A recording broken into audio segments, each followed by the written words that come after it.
What's up, you guys? This is Matt from Triple Double Podcast, and today we are going to discuss the 2014 winners, oh yeah, and the unfortunate losers of NBA free agency. Let's start with the easy part, the winners.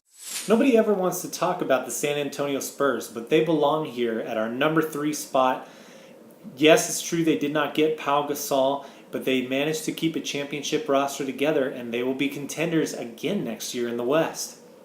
I expected them to retain Boris Diaw, but the fact that they were able to keep Patty Mills was huge.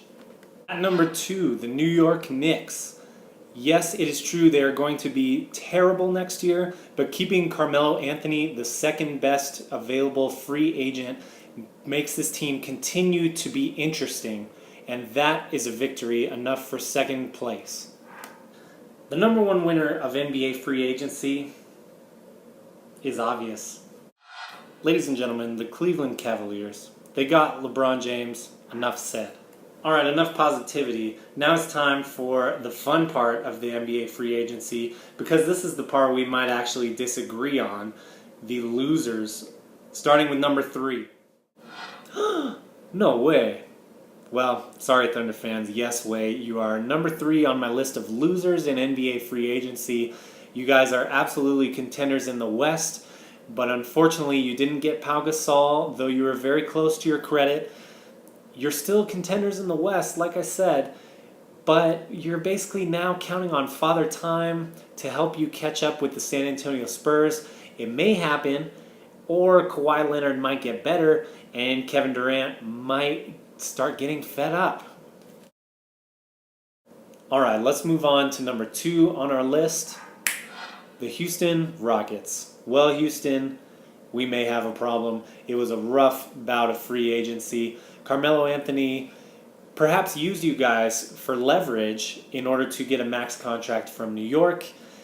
Chris Bosh seemed like a sure thing. You guys went ahead and cleared cap space by trading away Jeremy Lin, trading away Omer Asik. Probably a good thing you got rid of Asik with how he was pouting last year. But overall, you lost those guys, and you lost Chandler Parsons to the Dallas Mavericks and replaced him with Trevor Ariza. We know that Trevor Ariza can be shaky when he's not in a contract year. Hopefully that isn't the case with you guys.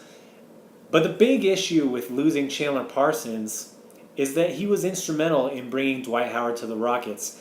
And we know how dangerous it can be when Dwight Howard gets unhappy.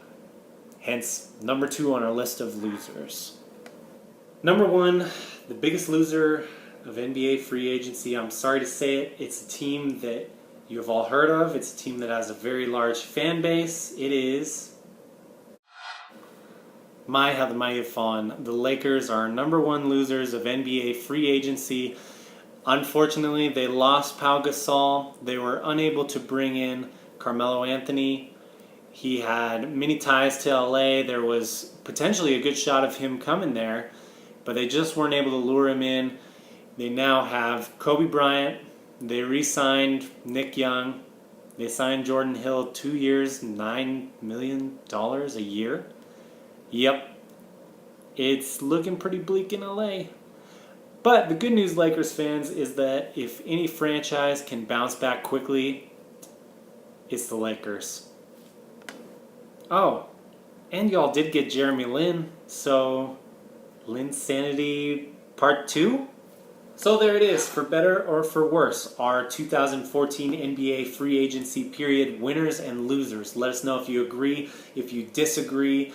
Let us know your list. We'd be interested to hear it. Let us know what you want us to talk about next. If you like what you see, subscribe to our YouTube feed. If you're looking for a basketball podcast, we are also on iTunes. Again, this is Matt from Triple Double Podcast. Hope you guys enjoyed it. Take care.